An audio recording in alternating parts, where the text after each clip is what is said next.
Live on SportsGrid, it is in-game live. It's Kevin Walsh, and it is Gabriel Morency. Major League Baseball really going to dominate the card tonight. If you're looking to get involved, there is plenty of action. You can skip on over to the TBT tournament. I know Gabe will be doing just that. And of course, we will mix in today's top stories, including a pretty recent bit of news that Vita Vea is asking out of Tampa Bay, and it's probably a reason why, as much as you can do some NFL research, maybe you wait a little bit to play some of those futures. Gabe, how are you? Happy to be back after a nice little weekend here.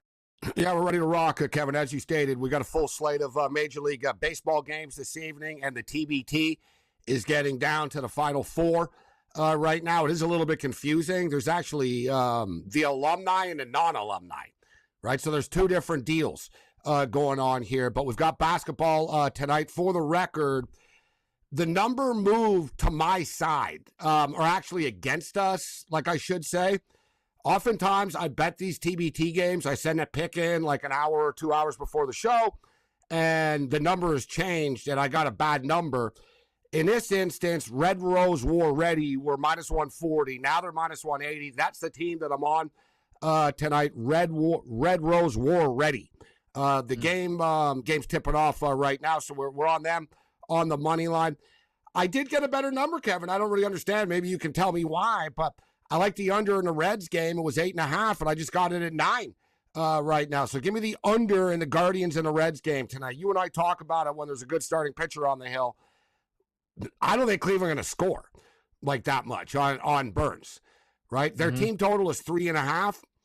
Well, whatever. You do have bullpens and stuff like that. So I'd rather play the overall under in the game than their team total. But give me the under 9 in the Guardians and Reds game.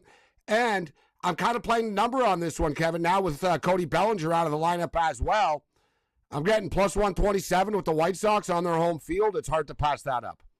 So it's very funny, but really the two main things I'm doing on the baseball board, I completely agree, and then I disagree on the other. I'm on that Reds Guardians under. I like it as well. I think Saccone will surprise. I think it's a really low scoring game. I thought the 9 was a bit of a gift there. There is a delay, so I don't know if they're like, oh, is that going to throw everything off? But I agree. The reason I played the Yankees, and this is where it's going to get very interesting. The Yankees offense right now is not all that good. It just flatly, in the Bellinger absence, isn't going to happen. But the Yankees have the best pitching in baseball. They have the best bullpen. Max Fried's back. Max Fried looks good. It's hard to pass up sometimes, though, Gabe, on pitchers of this caliber, right? Like we were talking the other day. Listen, I understand they're different teams. I know the White Sox are better than the Mets this season. And you got Eric Lauer laying a number almost like this at Citi Field. I got Max Fried laying a number like this with the New York Yankees here. So I actually did play the Yanks tonight. And then, and it's not always my style, but the two biggest favorites on the card tonight were road moneyline favorites of the Philadelphia Phillies with Zach Wheeler and those piping hot Boston Red Sox going to Sacramento. I paired them together, plus 140. Didn't think it was a bad price all in all, because I'm not laying minus 190 with Boston. I'm not laying minus 190 when the Marlins are desperate for a win.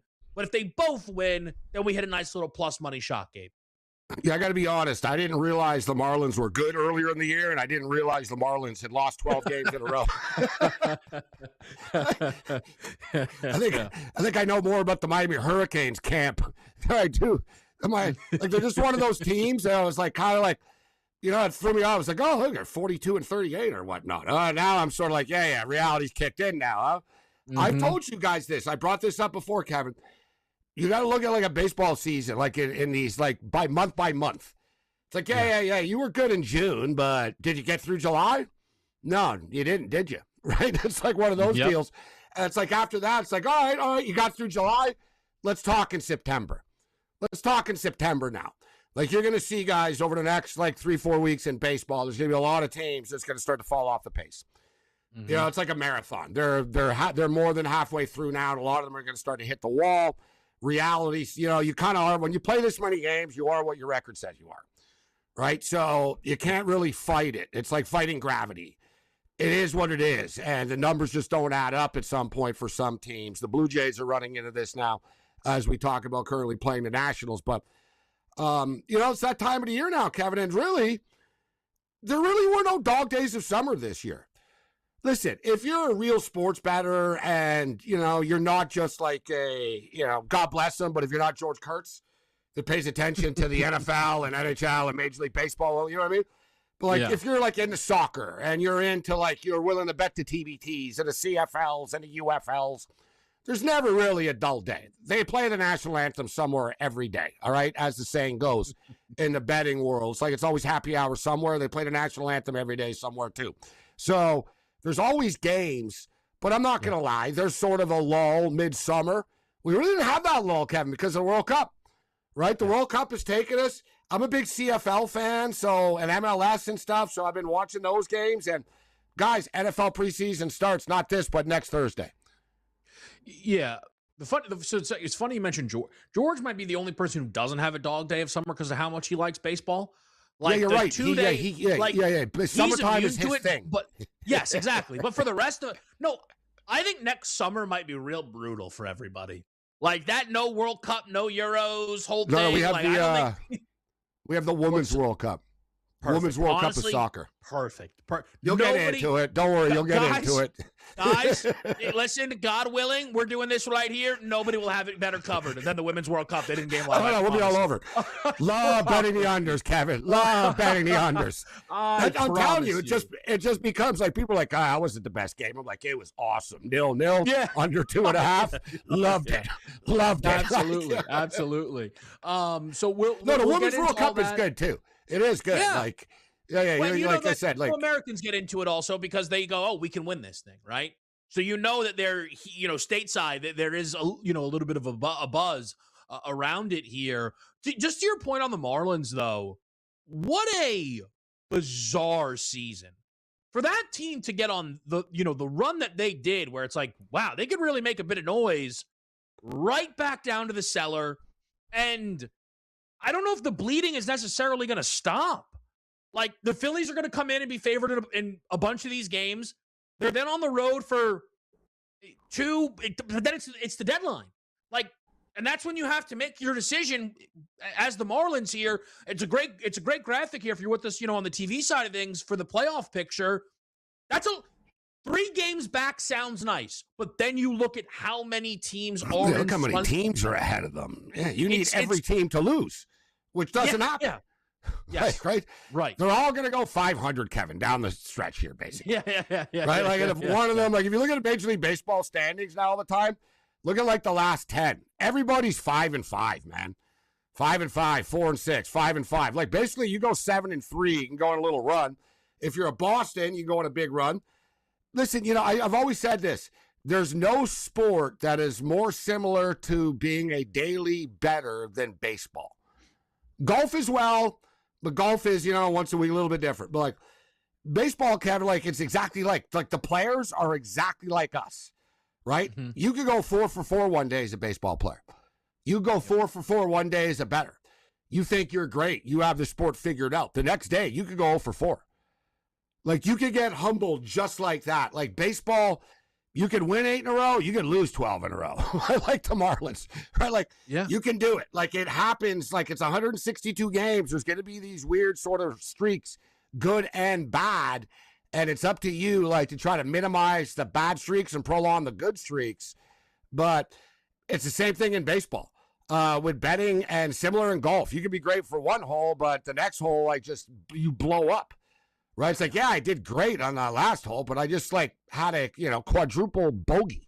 It's going 2 for 6 betting on a Sunday, Kevin. And a quadruple bogey. It was terrible. You know what I mean? You bury yourself and sort of some teams can't get out of it. Some bettors, you can't get out of it if you're not winning enough.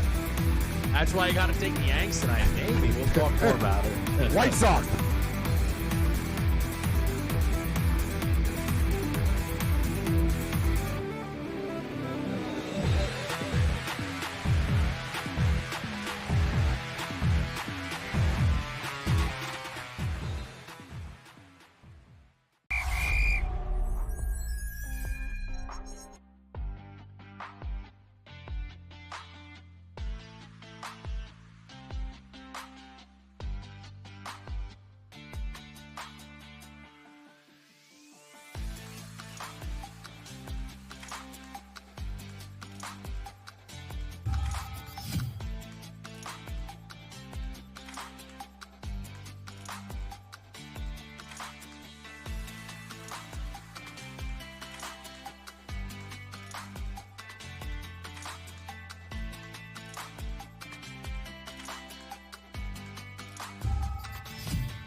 live on SportsGrid, following along your baseball board. The Marlins did actually just grab that lead over on the Philadelphia Phillies. Baltimore up on Detroit. 3-0 right now. One of the teams that we're expecting to be sellers. And then certainly noteworthy, Ronald Acuna Jr. is at the plate right now. His first game back in a long, long time. And he gets himself a nice little single as just like a welcome back here. One of the best players in Major League Baseball, Gabe. We all know that. A guy that this Braves team certainly misses when he's not in their lineup. And I think it's a really good sign that they, kind of get him back right here before the deadline. You can almost double up on confidence. You know what I mean? Like if they make a little move here, plus Acuna's back, Atlanta can start to have some of those early season vibes. It's easy to forget, but they jumped out to that roaring start. It looked like, they're going to have the best record in baseball. They were so far ahead of everybody. They're 5 back of the Dodgers. When we're talking first overall seed, this is a nice little boost to see Acuna back if you're the Atlanta Braves. Yeah, they're a dangerous team. And I think they're a dangerous team moving forward. I fear them the most. And, look, the Phillies have been knocking on the door, but the number says it all. Minus 400 right now for the Braves to win this division. If they get healthy, and they seemingly are getting healthier as the year goes on here, and they have a full lineup and complement of players in the playoffs, they're going to be a dangerous team. I mean, we've seen Milwaukee just fall short time and time again in the playoffs, despite their regular season success, right? They don't hit enough in the playoffs. The thing with Milwaukee is suddenly they're facing elite pitchers. Milwaukee always generally have a pitching advantage against you, right? But, you know what I mean, Kevin? They get in, they're playing the Dodgers suddenly, you're playing the Braves suddenly. Yeah. You don't have this. You're not playing the Pirates. You're not playing the Reds, right? You're not, even the Cardinals. You're not playing teams in your division suddenly. And suddenly, you know what? Yeah, we have good pitching. The other team have better bats than we do. And they don't hit enough in the playoffs. So I don't want to dismiss the Milwaukee Brewers, but I kind of do dismiss the Brewers as a legitimate threat. Like, to me, it's the Dodgers. And, I think maybe the Braves or Phillies can beat them.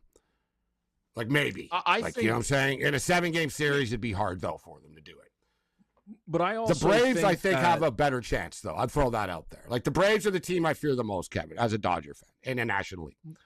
And I think that's fair. I also, just for the record, I think the Dodgers are allowed to literally dismiss the other 29 teams. If as a Dodger fan, if you said, yeah, none of this phases me, I don't care. We are as injured as any team in baseball. We're 5 games better than any team. We're 50 runs better. I don't we haven't care. had half our roster. Yeah. I don't care. Yeah. If you know what I mean? If you were to say that also, that's acceptable. But I'm not going to sit here and be like, oh, that's mean to the Brewers. You know what I mean? No, but when you get into the playoffs, baseball, anything can happen, right? I mean, the Blue Jays nearly beat the Dodgers last year.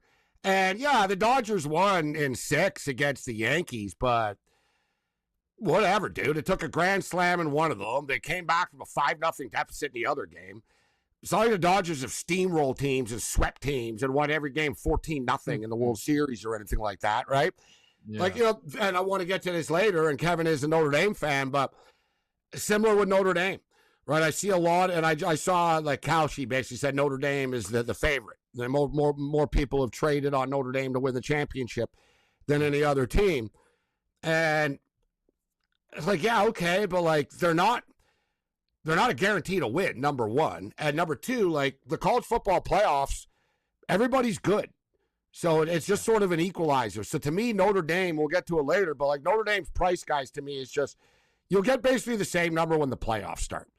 And we've seen, they didn't get into the playoffs last year. Should they have been in the playoffs? Yes, but we don't bet should have, could have, right? We're betting what actually happened. And Miami are good again this year, Kevin, right? Mensa's a good quarter. Miami are going to be good again, right? Who else? You got SMU on the schedule. Who's the other tough one? Is it A&M again? What's the other one? It's Gabe, it's funny. It's in the eye of the beholder, right? Because quite frankly, if Notre Dame go 12-0 on this schedule, everyone will say it's the lightest schedule they've ever seen in the history of college football. And you know what? Last year's schedule wasn't as soft as people made it out to be either. Of course not.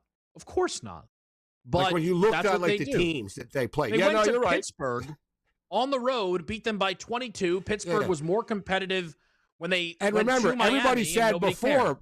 Yeah, everybody said before that, though, that, oh, yeah, this Pittsburgh game could be dangerous for them. They won like 62 Correct. to whatever. And they were like, Guys, oh, Pitt sucked, though. Pitt sucked, though, right after. They went You're right, to Arkansas as a 4-point favorite and won 56-13, and everybody went, well, of course they did. Now, hold on a minute. What do you mean, of course they did? They just covered the spread by 40. What are you it's at talking BYU about? this time. It was BYU, not A&M. They're done with A&M. So, Yeah. the tough, the so-called tough games. You open up with Wisconsin. Wisconsin are subpar now. Rice at Notre Dame, Michigan State at Notre Dame at Purdue, Notre Dame, North Carolina, Stanford, Notre Dame. So it is a cupcake start, but it's never easy playing in Provo. BYU are good, even though BYU did take a hit because they lost a lot of their coaches to Michigan. But Notre Dame at BYU, Miami, Florida at Notre Dame, SMU, Notre Dame, at least you get them in weather. So it is a manageable. I think this schedule is easier than last year. I'll put it that way. It's definitely easier than last year's, and we'll talk about this a little bit more because I know we're somewhat close to the break. It is interesting if the reason Notre Dame's price to win the title is because they are by far the biggest favorite to make the playoff. Just one book's odds. Ohio State is minus 360. Yeah. Notre Dame are minus 800 because of this schedule. Because of this schedule. And yes, and there's a rule they put in now. If Notre Dame rank in the CFP's top 12, they're automatically in. The only way Notre Dame won't be in the top 12 is if they lose twice. Does anybody have Notre Dame losing twice on this schedule? The problem with Notre Dame is when they do lose, they don't have a lot to hang their hat on after. If you're not going to play anybody and then you lose kind of like the one of the two games you did or the one game that you did play somebody, that's what cost them last year. Now, listen, I think they should have been in the playoffs last year personally, but I'm not on the committee, right? I mean, they don't have a lot. What can they boast about, right? I mean, they're playing Miami and they're going to BYU. Notre Dame schedule I've ever seen. When you compare it to what Michigan and Ohio State and Oregon are playing, it's a joke. Let's call it out for it. Of course, yeah, of course.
back here on SportsGrid, starting to just poke around, some of these college football numbers and, getting an idea, what's at stake here. And here's going to be one of the interesting things to follow, and it's going to be into the eye of the beholder. But Gabe and I agree on this. If Notre Dame go 12-0, half of the people will say they're the best team in the country, and the other half will be like, they're awful, they've played nobody. And it's going to depend what you want to think, right? Like, if they are, it is the why, Gabe. And again, I'm not sitting here telling you I've capped the Wisconsin roster or anything of the nature. But if Notre Dame are much better than Wisconsin, it is in their interest to drill them. 35, whatever is accessible to them. Yeah, I think after last year, incentivized to do. I think if you're Notre Dame and you're Marcus Freeman, and it's funny because it goes both ways, right? You run the score up on people, and they did it on Pitt, and you're classless, right? Narduzzi after, we're going to remember that. It's like, yeah, good for you. You're going to remember that. What are you going to do about it? Good for you. Oh, you're going to remember it, hey, coach? Yep. So, but they don't run the score up then, Kevin. It's like, you only beat Pitt by 14, right? Mm-hmm. You beat them by 40. It's like, you were jerks for running the score up. And the fact of the matter, the Blue Jays just went deep and tied the game 1-1. Was it Alejandro Kirk? Luis Arias. Sorry, my bad. Urias. All right. So 1-1 in that baseball game.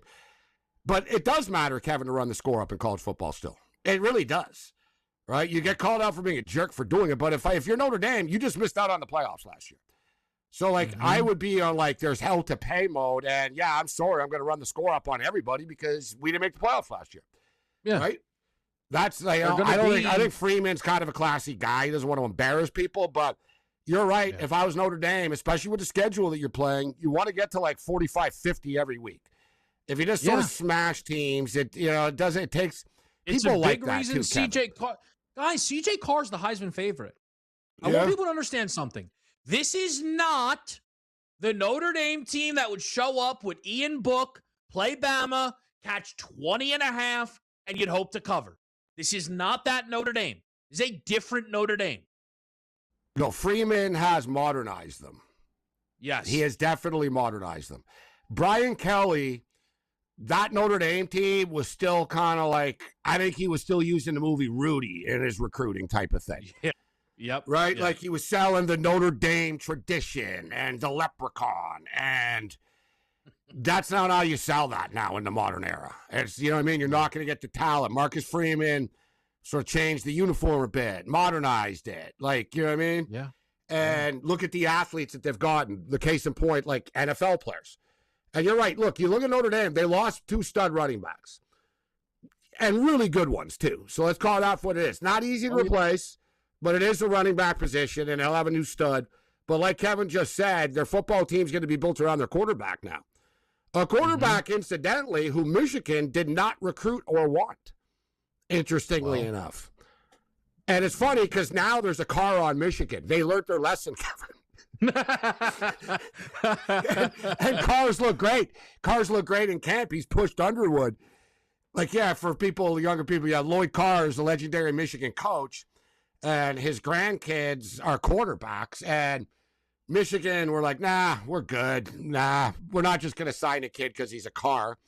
And kid ends up being a stud at Notre Dame. right now. So and the draft analysts love him. Love CJ Carr, too. Yeah, right? I love Brady Quinn, too. All right, so... I'm just I hear you. I'm just it is funny. They also love Jimmy Clausen. Hold on now. We're not going to do the listen. I understand, okay? I'm just saying it's not like easy they to love every him Notre now. Dame quarterback. I understand that. But Gabe, Brady Quinn didn't play a year ago, okay? Jimmy Clausen wasn't playing in the 2020s. It's been a long time since people were excited about a Notre Dame quarterback. I'm saying it's been a long time since he's been a starting quarterback from Notre Dame in the NFL. Yeah, right. We had the Deshaun Kaiser year. I would like to not have that be the quarterback we have to go back to. He got a bad deal, that kid. Don't disagree, but that's who we have.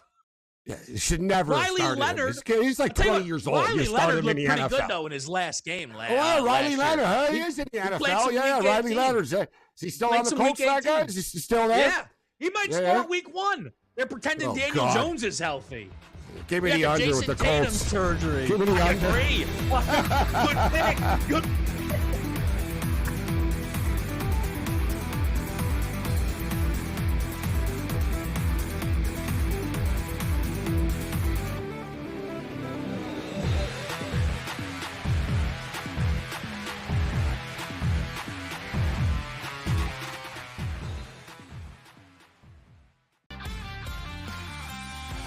They come in a lot more better prepared to play than say we did, having to learn some of the things that we learned coming into the NFL that we weren't learning in college.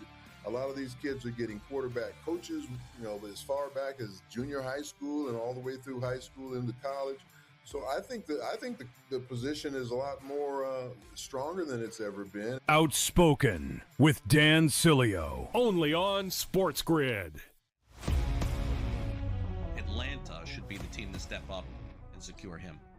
Yeah, Atlanta's really interesting because they're much further down the list than only 8% right now on Kalshi, but this is a team that has constantly come up in terms of GMs thinking, or the reports suggesting that GMs are thinking that Atlanta Braves are the dark horse team to kind of swoop in there and get Scoogle, and that's going to be something that we should pay attention to. Pro Baseball Today, only on SportsGrid.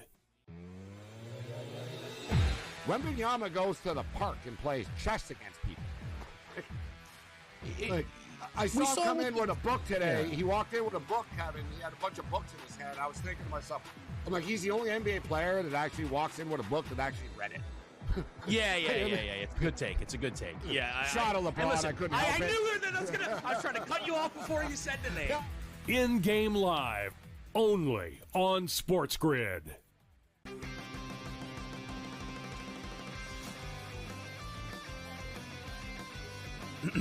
Class is in session. Today, let's talk about the teaser. A teaser is a multi-leg bet where you shift the point spread in your favor. You get better numbers, but every selection has to win. It doesn't matter what you bet if you don't have the insights. Tune into SportsGrid and get ahead of the class.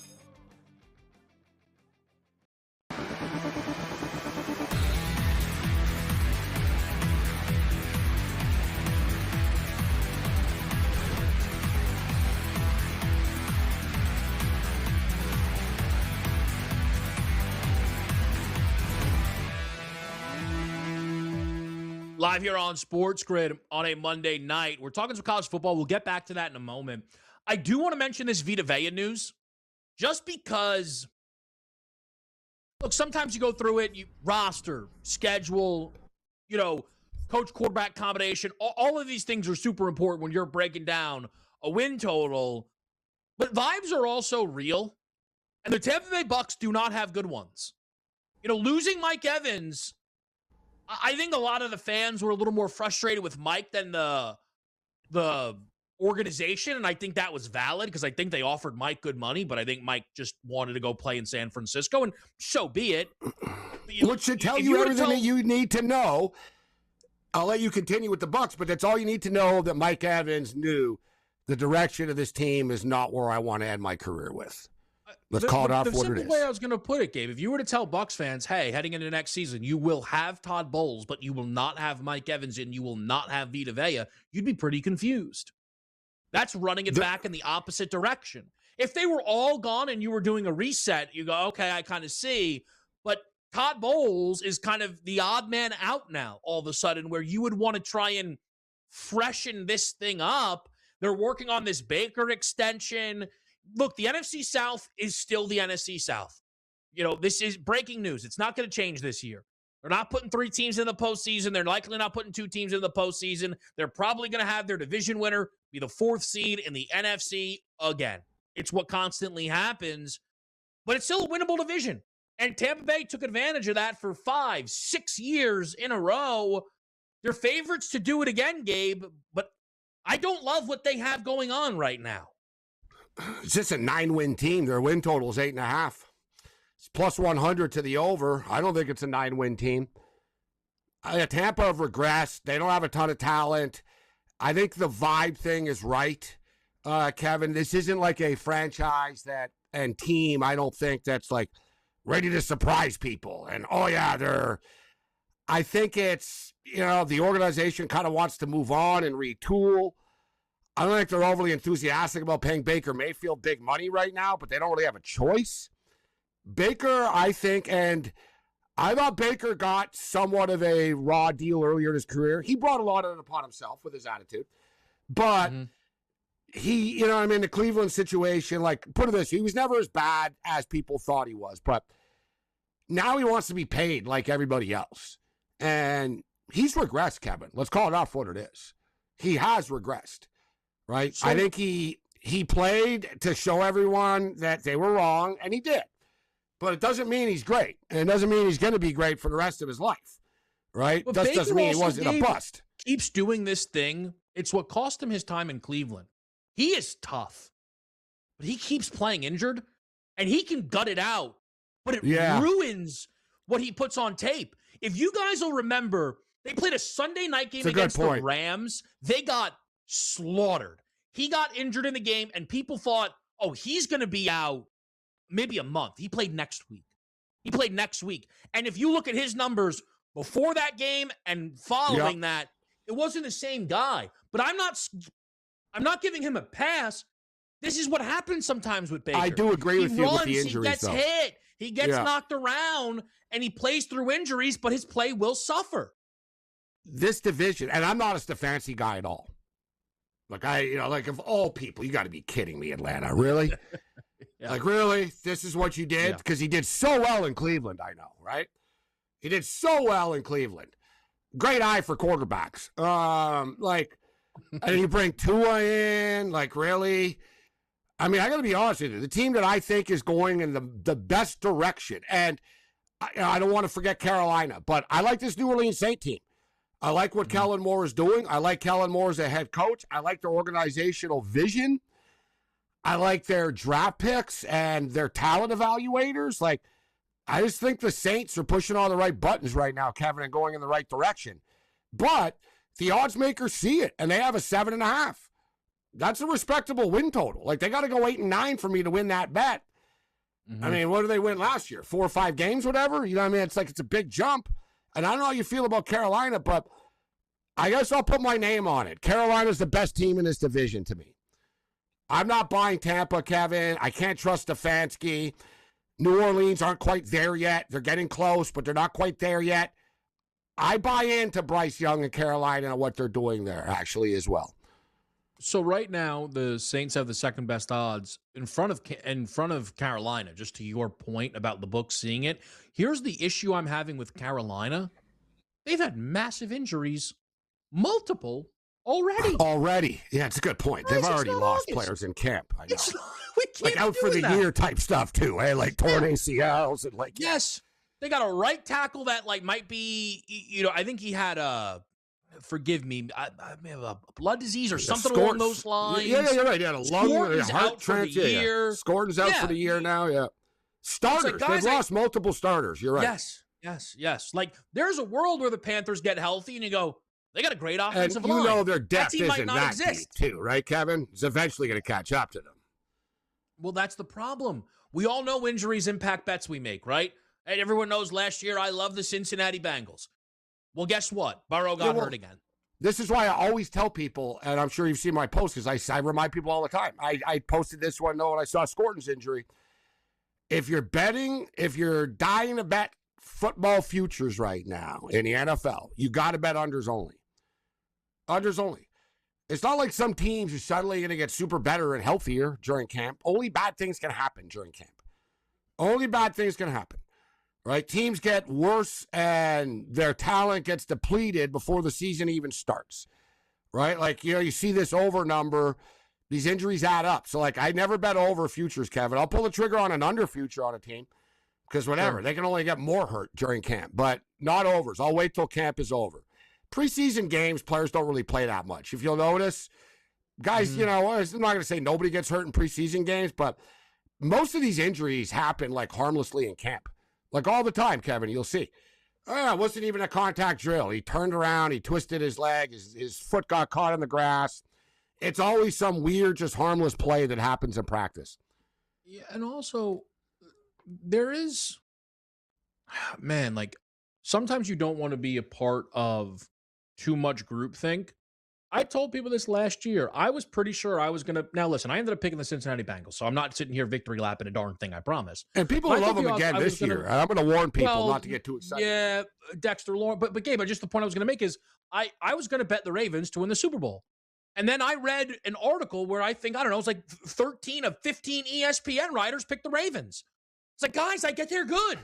But maybe something's up here now, right? Like, this is a little crazy. And we're not going to all be right. And now the same people that have hyped, the same media types that have hyped Lamar and the Ravens up for years now have debates if Lamar's still a top 10 quarterback. And like they've abandoned ship. They've abandoned ship on Lamar. I could see Lamar having a big chip on his shoulder this year. You know, look, man, you never know what's going to happen when you have a new coach, right? And I'm talking about a new coach that's never coached before. So you bring in Jesse Minter. And so far, Kevin, the Harbaugh tree has been successful, right? McDonald just won a Super Bowl. That's a Harbaugh tree. Jesse Minter and McDonald were both previously the defensive coordinators with the Michigan Wolverines. They both go to the NFL. McDonald wins the Super Bowl. He bounced around with Baltimore and whatever. It's sort of like with Michigan a thing, but. Now you get Minter hired, Kevin. And I thought Minter could have been a good hire for the Michigan Wolverines, actually. But Michigan thought he was too young and whatever. And Minter was already in the NFL, knowing that I'm going to get an NFL job. Why go back to college when I'm about to get hired as the Baltimore Ravens coach or somewhere else? I'm fascinated to see how Minter does there. Fired Harbaugh and then brought a Harbaugh disciple. It's still one of the craziest moves This guy used to be his defensive backs coach. It's like the total knife.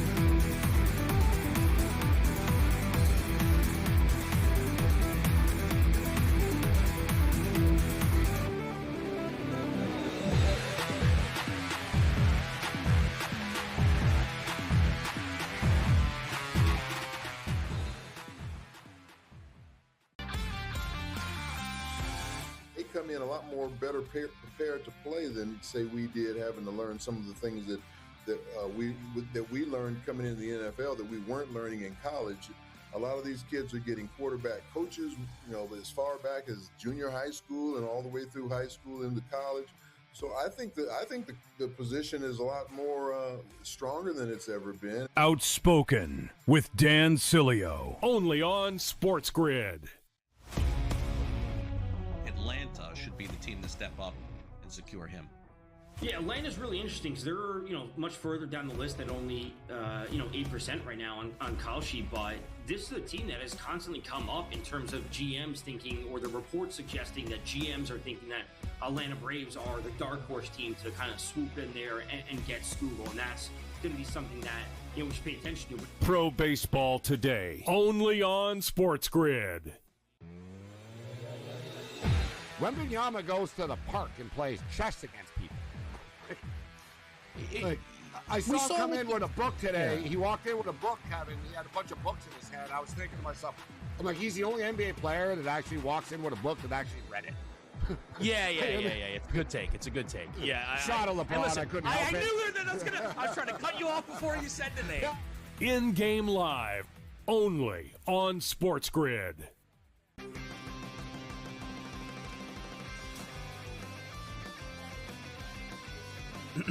Class is in session.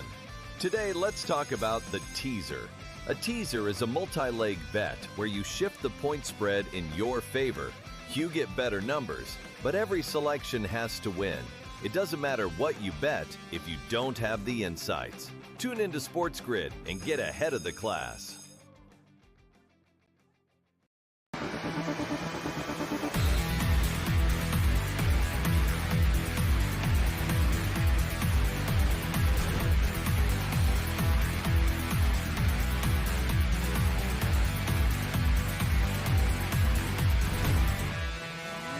back. You're right here on SportsGrid. Let's just update this baseball board. Gabe can give us a TBT update as well. But the Jays have taken a lead over Washington. Scherzer back in town, getting the baseball for Toronto. You've got a 4-1 lead for Baltimore. Again, the Marlins still up on the Phillies, and the Braves and the Mets tied at 1 apiece here, Gabe. So that's where the live baseball's at, with a couple of delays mixed in as well. Yeah, so we're still waiting. I'll see if we can get an official statement as far as what's going to happen with the Reds and the Guardians game. But as far as the TBT is concerned, and I'm kind of kicking myself for not. I'm an over-better, and I've lost more than I've won on the totals, and I've just given up with the totals. Kevin just gave up on the TBT and moved on with his life. I didn't. Yep. But I stopped with the totals, and for me, that's something, if you guys notice. Like, I'm never giving totals anymore. But we're to the semifinals now, right? We're to the semifinals now. So these teams, like, they're lower-scoring games, man. I mean, the total for this game, guys, was 143.5, and it's a 119.5 now. It's 25-22 for Red Rose War Ready. We're on Red Rose on the money line. Oh, they just hit another 3. So it was 22-22, and they just scored 6 points in the last, 30 seconds. And the money line just popped up to minus 300. But a low-scoring game, Kevin, 28-22, 122.5. But we got a good one coming tomorrow and tonight. JHX Hoops. Dude, that was lit the other night. The game 3 against Kansas State. Like, I thought there was going to be a brawl type stuff. Like, it was intense, man, at the end. Like, the guys on Kansas, got in their face and stuff. And now, Kevin, Kansas go to Wichita State. Wichita State, Kansas. You can't, no these joke. Rivalries. Yeah. And I told you guys, the Aftershocks, they're a TBT power, this team. It doesn't hurt that they play in their home arena all the time. Well, so Gabe, it's funny, as much as I stopped betting it, I watched the end of the Kentucky game the other day against Syracuse. They had to pull off a legit comeback. That doesn't happen if the game is played anywhere else on the planet. But they played in they didn't play at the Rupp, but they played in one of the side arenas or whatever it might be. Guys, the building was on fire. They stormed the court. Yeah. No, dude, for people who are mean? watching, that's what I'm saying. Like, Kevin, the game the other night with K-State, it was at K-State. Like, the crowd, it was like a game, bro. Like, it was, sold out. It was, intense, bro, with the crowd. The other reason I think probably the total's going under, $2 million on the line. $2 million on the line. It's a lot and of money. And these guys aren't good enough to be in the NBA. Right? So they're not all sharpshooters and stuff. There's a lot of bricks. Guys are taking threes and missing and you know what I mean? So, yeah, it's hard to get to 150 points and stuff. You know what I mean? It's not easy. The Knipple crew kind of did. Yeah. They played a little higher scoring because they really kind of did play like you'd thought. Like, they were bombing threes a lot and stuff. So it was either go in or not. But, yeah, this is defense. And even so now you got the Kansas Jayhawks going up against Wichita State tonight. I didn't even realize at first they split it up with the non-alum and the alum. They used to be together, right? So they split it up into 2 different brackets. So the Mecca and Heartfire Elite, they're not alumni of anybody.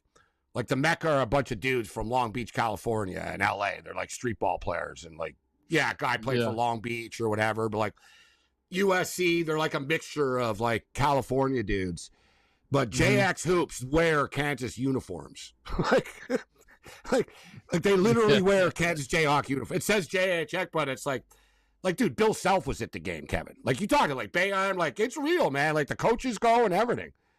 No, it really is. And again, $2 million, I know they have 1 million people that work for these staffs, which is a very when you go through the roster pages, but I mean, the players are all probably walking away with $100,000. Yeah, it depends on the team because they each spread it differently, right? Because sometimes they give the star player. Sometimes somebody puts the money up. No, but somebody puts the money up. Says, listen, I'm gonna put the $100K or $250, whatever it is, to get into the tournament, but I get the money back. And I get to promote my company, and you guys get the other $750K. But now it's $2 million. That's real money, bro.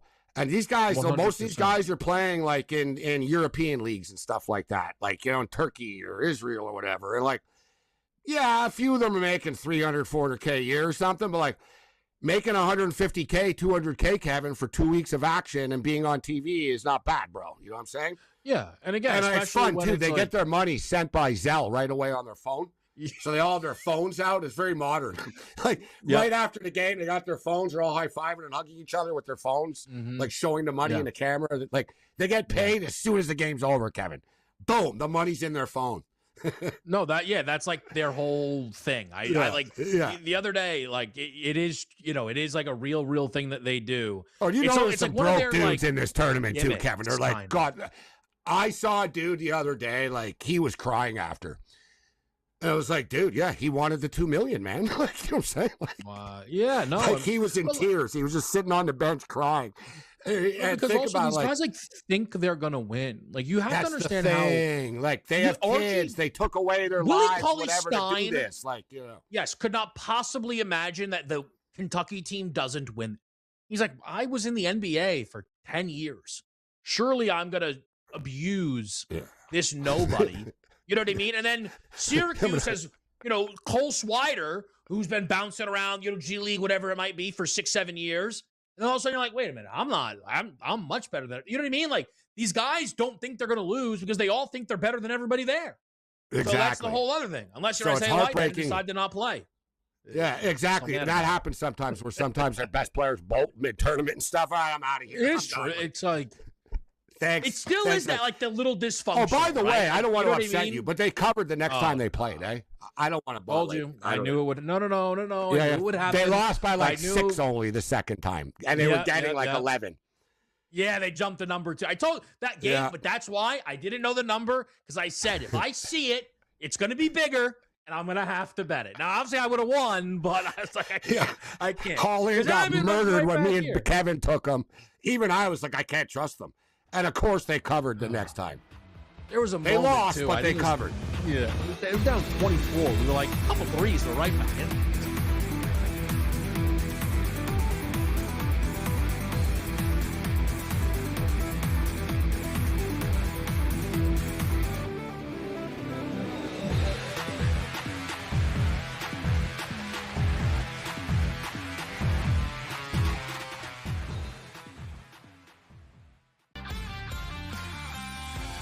They come in a lot more better prepared to play than say we did, having to learn some of the things that we learned coming into the NFL that we weren't learning in college.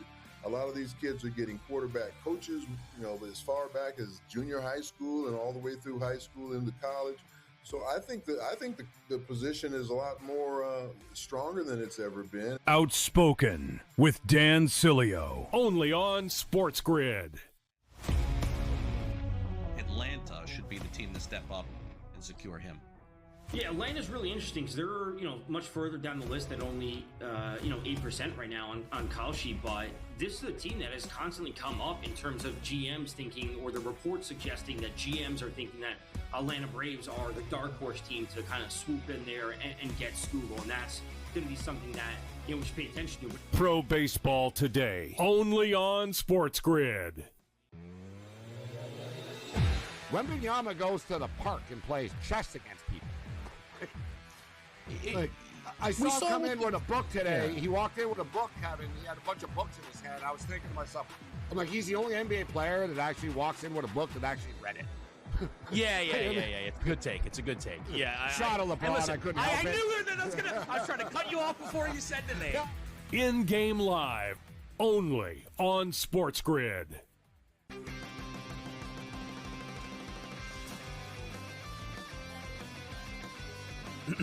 Class is in session. Today, let's talk about the teaser. A teaser is a multi-leg bet where you shift the point spread in your favor. You get better numbers, but every selection has to win. It doesn't matter what you bet if you don't have the insights. Tune into SportsGrid and get ahead of the class.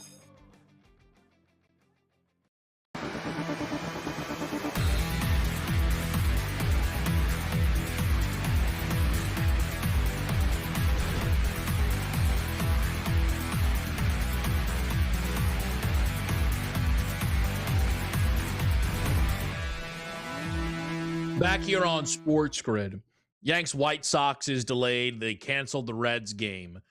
The two games I bet on only in baseball. You believe that? I bet on two baseball games, and they're both postponed or delayed. But I wanted to make this point. Like, kind of tried to gloss over it a little bit when you brought it up. One of the reasons you bet against the Yankees is Cody Bellinger hurt his hamstring and is not out for 4 to 6 games. He is out 4 to 6 weeks. And I am at the point right now. Wow. I don't know. No what Judge, no Stanton, no Bellinger. Yeah, I don't know what they're going to do at the deadline because, like, they can't give up on the season. That is obviously not an option. But is this the year to go all in?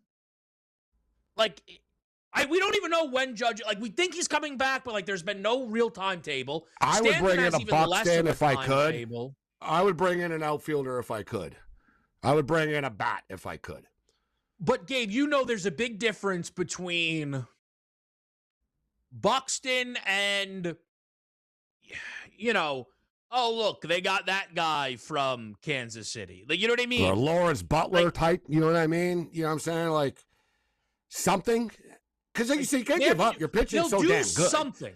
Right? Yes, they'll do something, but will they be involved in one of the 3 biggest trades? No. That's tough. We've talked about it, Gabe. They're big favorites in the American League. And I'm not saying they deserve to be, but it doesn't mean they aren't. And you called it. You said it. And I think it was the best line about it, in which they're going to sell the fact that I think they're just praying and banking that Aaron Judge comes back in September. Yeah. And that's sort of the acquisition. Hey, look, we got Aaron Judge. I think like what's the update with that? I mean, it's kind of gone cold a little bit, but yeah, I don't know if anybody in the backs, heard something more recently than either myself or Gabe. He's not coming back next week. He's not coming back next week, right? He'll come back in 2 weeks then. Like, so, nope. Like, I think realistically, mid-September, I think they're hoping. Yeah, I mean, Gabe, this is a July 19th update. The Yankees remain hopeful and cautiously optimistic Judge will return, but there are no guarantees. So return at some point. Nightingale. Yeah, that's not overly optimistic, is it? No guarantees is bad, I would say, guys. I would say that's pretty bad. You could lie. You're like, we feel great about it. They're like setting the expectations. The American League, Kevin, is so vulnerable. Yep. They could still win it somehow. They really could. Right? You would need the Ben Rices of the world to step up. You need Bellinger to be back and healthy.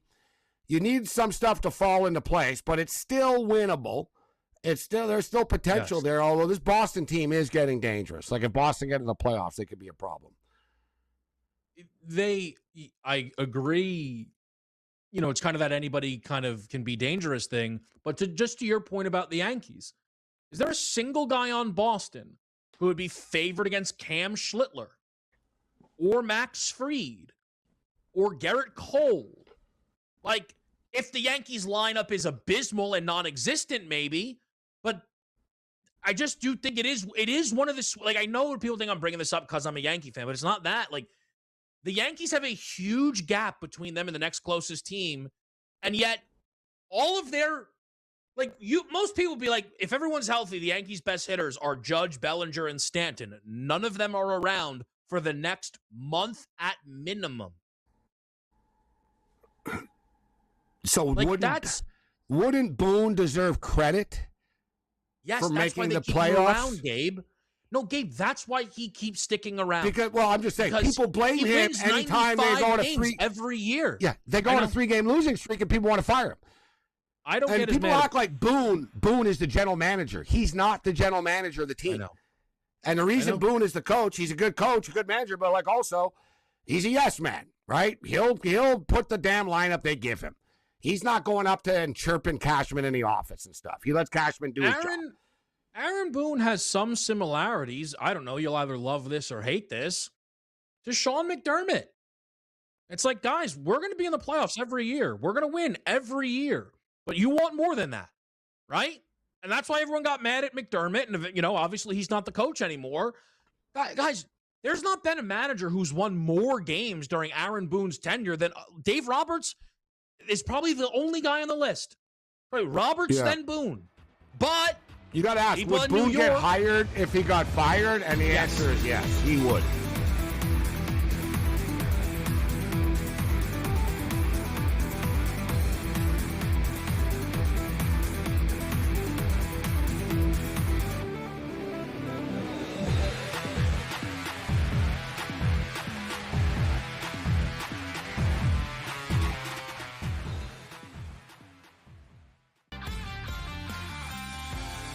Come in a lot more better prepared to play than say we did, having to learn some of the things that we learned coming into the NFL that we weren't learning in college.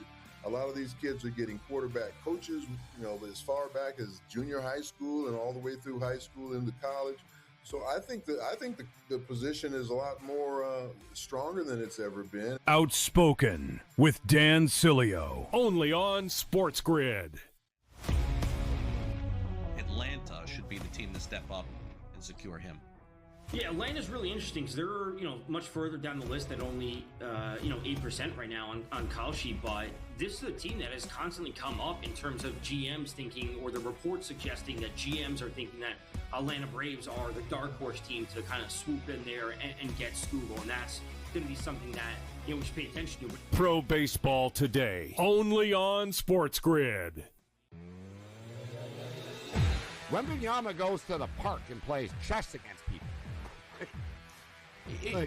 I saw him come in with a book today. Yeah. He walked in with a book, Kevin. He had a bunch of books in his hand. I was thinking to myself, I'm like, he's the only NBA player that actually walks in with a book that actually read it.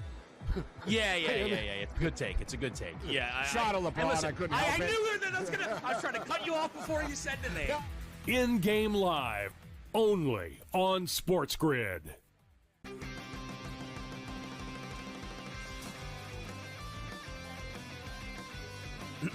Class is in session.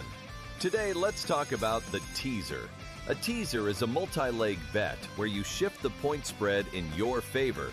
You get better numbers, but every selection has to win. It doesn't matter what you bet if you don't have the insights. Tune into SportsGrid and get ahead of the class.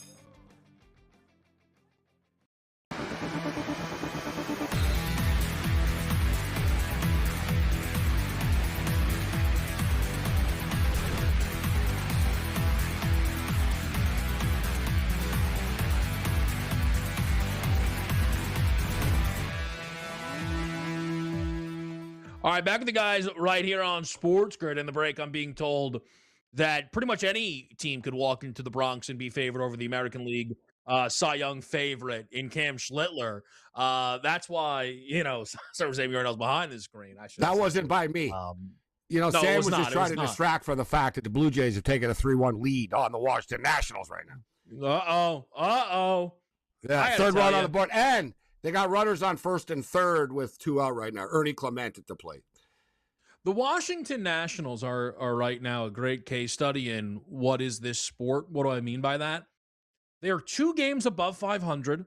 They are squarely in the mix for a wild card spot. And they are currently maybe not shopping their best player.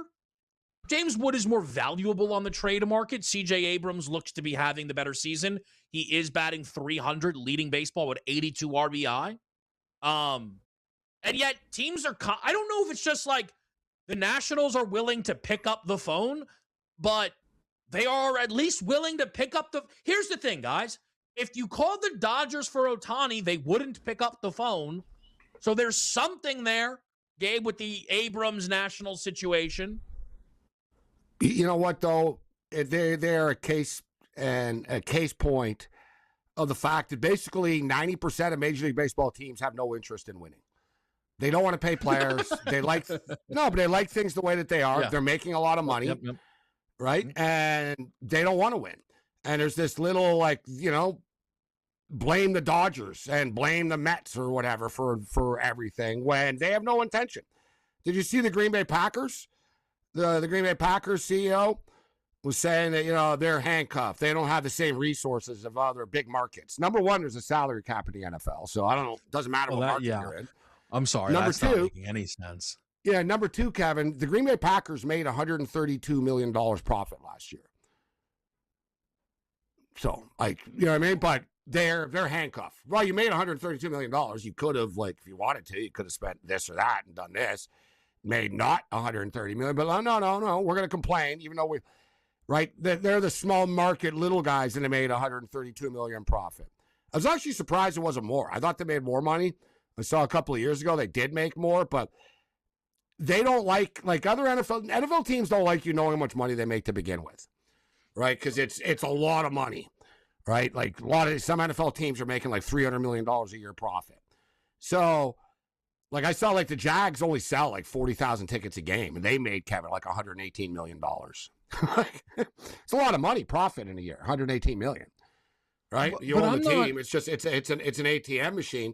So my whole point is a lot of owners, guys, in the NFL is the same thing. They don't care about winning a Super Bowl. They've already won. They own a team. They have political connections. They're making $130 million a year, $100 million plus, $200 million a year from an NFL team. It's just a little pet project. It's not even their main business in their life. It's a vanity thing, right? And it's an exclusive club. You'll notice all the owners own all the same teams now in different leagues, right? I mean, how many teams do the Rams own? Colorado Avalanche, blah, blah, blah, blah, blah, this team, that team, Arsenal, whatever. They own every damn team. Yeah. Right? It's like a billionaire club, and they don't let outsiders into it.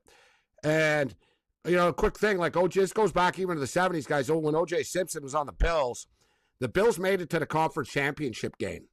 And they nearly beat the Pittsburgh Steelers, who were the force of the NFL, et cetera, one of the forces. And O.J. Simpson met with Ralph Wilson, the owner, after in the offseason, and he told him, he said, we're close to winning. He goes, we need just to sign, and O.J. basically recommended a few players. O.J. said, if you sign that guy and this guy, I'll bring you a Super Bowl. He goes, I'm telling you, I'll win you a Super Bowl. And Ralph Wilson looked at him and goes, O.J., why would I want to win a Super Bowl? He goes, if I win a Super Bowl, every guy on the team is going to want to get paid a lot of money. He goes, I already pay you a lot of money, and I don't need to pay everybody a lot of money on this team. He goes, I like things just the way they are right now. And O.J. Simpson left for San Francisco shortly after that, realizing that, all right, that's the way it is, Kevin. A lot of them baseball owners are even worse. They're even worse. Yeah. They don't care about winning. They make so much money, right? And they all cry poor, but it's a lie. It's a flat out lie. Even the smallest, lamest market loser team in baseball are making $150 million a year in profit. But just to go back to the Packer thing, Gabe, because I didn't see the quote as much as you did. I see this, ATM machine quote now. In what is he talking about? I don't get to make as much money as other owners? Because I don't understand in what area that could possibly be impacting them. The Packers have very good players. As you said, there is a salary cap. I don't understand what is the complaint. Just I could make more money if things were different. We don't make as much as the Dallas Cowboys. All right, no, you don't make as much as the Dallas Cowboys, correct. But it doesn't mean that you can't win. Moving forward, it doesn't mean you can't win. There's nothing to do with the product on the field. For everyone to understand, the NFL, one of the reasons it is what it is the market size does not matter. Josh Allen plays for the Buffalo Bills. Respectfully to the both of you, you're not going to disagree with me. The Seattle Seahawks just won the Super Bowl. Guys, the Giants and Jets are both laughing stocks. What in God's name are we talking about here? I do not understand. There is no Pat Mahomes plays for the Kansas City Chiefs. Because people, and you notice the Packers very infrequently sign big-time free agents, Kevin. Right? I mean, we go back to when they did Reggie White, right? Reggie White for Micah Parsons. Yeah, exactly. That's what I'm saying. But they're not as aggressive as they could be. And that's why he made this statement, because Packer fans are frustrated. How come we don't spend more? How come we don't do more? How come we don't bring this guy in and that guy in? And he came out with the, we're not the same. We don't have the same, resources as some other teams in the league do. Like, that's why I was the one that said, and the thing is, the Packers are publicly owned, which is very deceptive as well, right? Where's the money go? Because, the shareholders are the public, but they don't get any money, Kevin. You get a little plaque and a piece of paper saying you own a piece of the Packers. You don't actually get anything, right? So they don't like people knowing that, oh, yeah, by the way, we had $132 million left over last year, right? Like, where'd that money go? So I think, people are kind of wondering and asking that. So he sort of got defensive about it. And like I said, it's irrelevant. Yeah, all right, L.A. and whatever, because you can charge more for parking in L.A. than you can in Wisconsin. That's life. They also pay more for stuff there, though, too. You know what I mean? Like, they're paying their workers more in the stadium. Like, they're like, it's all relative. So, but yeah, that's why I never there's no pro sports team that are screwed. You know what I mean? It is poor. The CFL's different. They really are. I mean, they don't have the same TV rights and stuff like that, but these pro baseball teams, and the thing too about, you talked about the Nationals, a lot of teams, Kevin, I saw the Jeff Passan tweet, and he said there's a lot of owners in baseball that don't think there's going to be baseball next year. And they don't want to spend money. They're like, nah, we're not going to do anything until this thing is whole reset after this thing that's coming. And everyone knows it's coming, by the way. Everyone knows that there's going to be a big change and a big lockout. Nobody seems to care is not the right word, but it's not a secret. Like, usually when there's a potential threat of a lockout, people talk about it. They talk about it like, oh, we really hope this doesn't happen. Nobody's saying that. It's a fait accompli. It's almost as if they are so we'll figure far this apart. out once we get to the lockout. Sometimes real negotiations begin when you're like, guys, we're about to get locked out. I don't think the real negotiations will begin until there is a lockout. The whole thing, and not every owner's on the same page either. So you've got owners versus owners, and then you got players versus players. It's supposed to be owners. Yes, it's supposed to be owners versus players. Usually, when you have stuff like this, they haven't even gotten to that point yet. That's how much of a mess this whole thing is. The owners are still fighting. The smaller market teams are going to try to override the Yankees, Cubs, and Mets of the world, but it's not going to be pretty, I'll tell you that, in those boardrooms.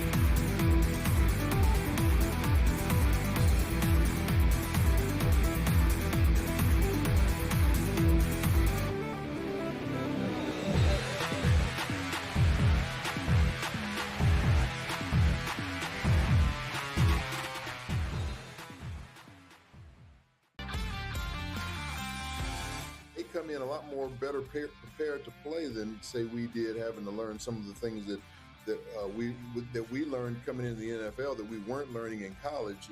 A lot of these kids are getting quarterback coaches, as far back as junior high school and all the way through high school into college.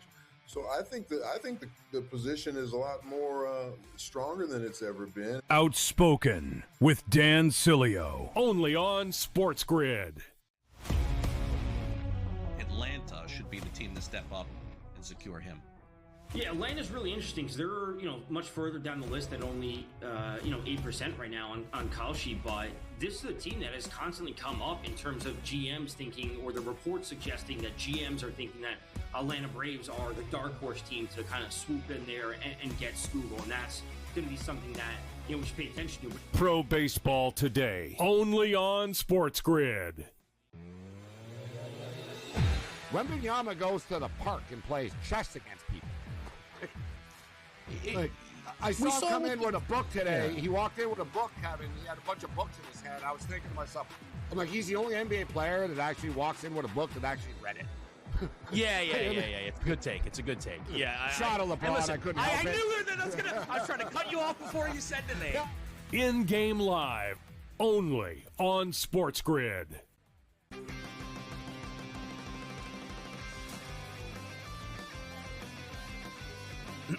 Class is in session.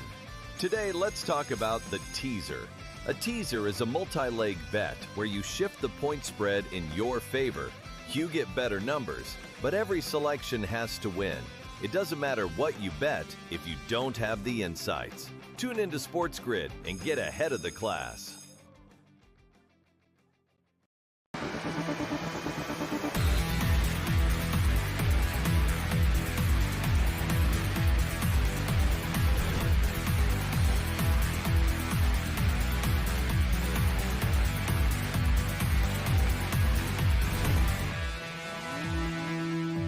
I've been looking to find a way to sneak this in. LeBron's on the Sixers.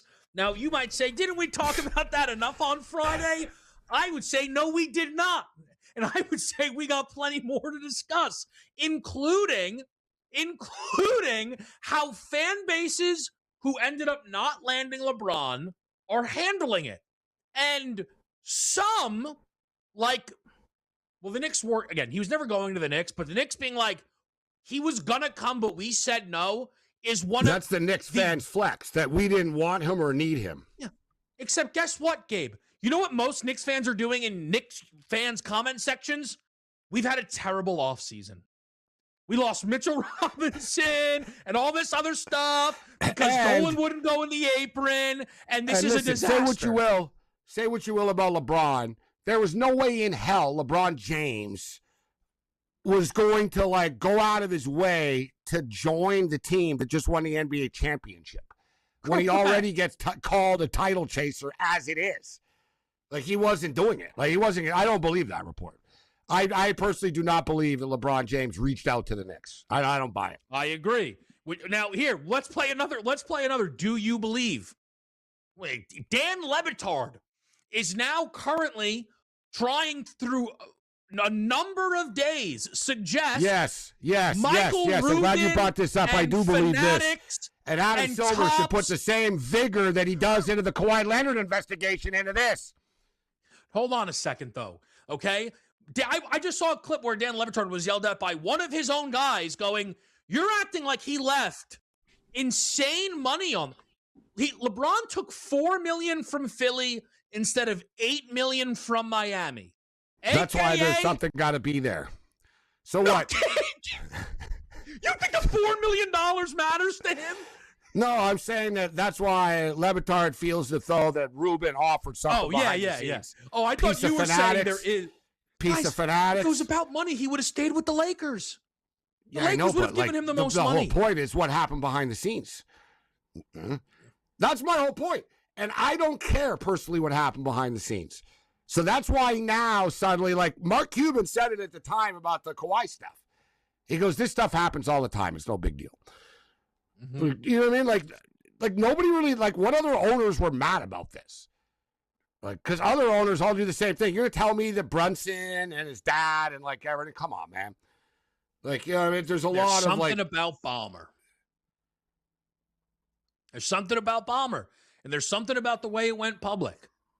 And now, listen, I think it's crazy that's well, now not Pablo Torres got his teeth into North Carolina. Pablo's like the new, like, pit bull. Like, now he's going to sink his teeth into them. I don't want to. Pablo has a couple of hits he can play. And one of them is North Carolina, and another one of them is Kawhi. And when Mike Lombardi gets sent on his way out of North Carolina, that's a good day for Pablo Torre. And when the Kawhi deal gets held up... Isn't that a weird career to have, though, that you want to be a hitman now? This is your thing? I think it's complicated. I think it's a very interesting setup. Because you know he's searching for others now. Because this is his thing. He won a Pulitzer or something stupid for it. Right? So, or a sports Pulitzer or whatever. Like... That is good, though. Calling it a Pulitzer something stupid is good. That's very good. That's very, very good. It's a very good. Well, in today's day and age, it is. It is. It's like, what do you uncover? So what? Okay, like, it isn't exactly like, oh, yeah, the AIDS medicine was actually, like, fake and, like, it was a big, like, $1 trillion scam. It's like, dude, you uncovered the fact that an NBA player had a shady contract, side deal with some law, whatever. Like, it's like, okay, whatever. Fine. Like, but people acted like he uncovered Watergate. Like, people, a great piece of investigative journalism. It's like, all right, so Mike Lombardi did something appropriate. Like, okay. Can I tell you why I think it's a weird career flex? Because the level of reporting that we get in sports right now is non-existent. X got traded to Y for Z. Well, this is, you know why? Because all the networks own the rights now. The old days, it was separate. Right? Now you can't criticize anything and you won't stay on the air. Because they have the rights to it.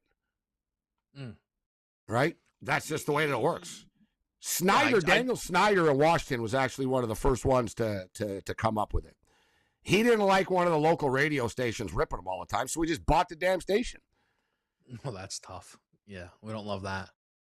We don't love that. I mean, just saying, like that's not how you want it to play out. Nevertheless, I don't think LeBron went to Philadelphia because, by the way, and what a slap in the face to people in Philadelphia that he's going to live in New York. That's the thing that stands out to me. Really? And other Sixers have done it though. Who's done it? Who's lived in New York? Wait, but Gabe, we said he was going to live in Jersey. I want to play for your city so much, but I'm not going to live in the city. But Gabe, he was never. People didn't even like it. People didn't even like it when Phillip Rivers lived in San Diego. He's so bad. Let me just tell you this: when people ask who's the face of the NBA, I don't like it. When he retires, we can have the conversation. He's the face of the league. You're angry retired, about I'll where be glad he's not to talk about him anymore. Yeah, right. You'll miss him. You'll miss him so much. No, but listen to me. You'll miss him forever. I personally don't think a 40-year-old man should be spending 45 minutes to an hour a day commuting back and forth. Well, in that sense. And what's he going to do? Take a helicopter? That is his plan. Wait, but Gabe, first of all, you said he was going to live in New Jersey, not Philadelphia. But no one lives in Philadelphia. Like what? Okay. Going to live like so what? Like the streets of Rocky? Totally run down the streets there. I don't know. Right. You're the one who said it was insulting. You don't get. They all live in Camden or Voorhees or whatever it is. Yeah, so Voorhees. go live in not Philadelphia. Let's be very clear. But nobody thinks he should live in Philadelphia. People in Philadelphia somehow accept that their star athletes live in the suburbs of New Jersey. Of course they do. That's different than living in Manhattan. Why? Who cares? No. I don't understand. If you were a real fan, if you were a New York or Philly fan, you would be bothered by it. Yeah, I wouldn't want Josh Allen living in Boston. Sixers. Oh, yeah, Josh Allen lives in Boston. He flies into Buffalo. We're off to a great start. Don't listen to people like this.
Sources close to the show suggest that LeBron will live in Jersey. So I was and originally right.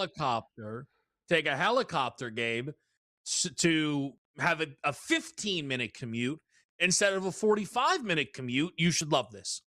You just on air said he shouldn't commute 45 minutes at the age of 40, and he's living in New Jersey. You've got to be pumped about this breaking news.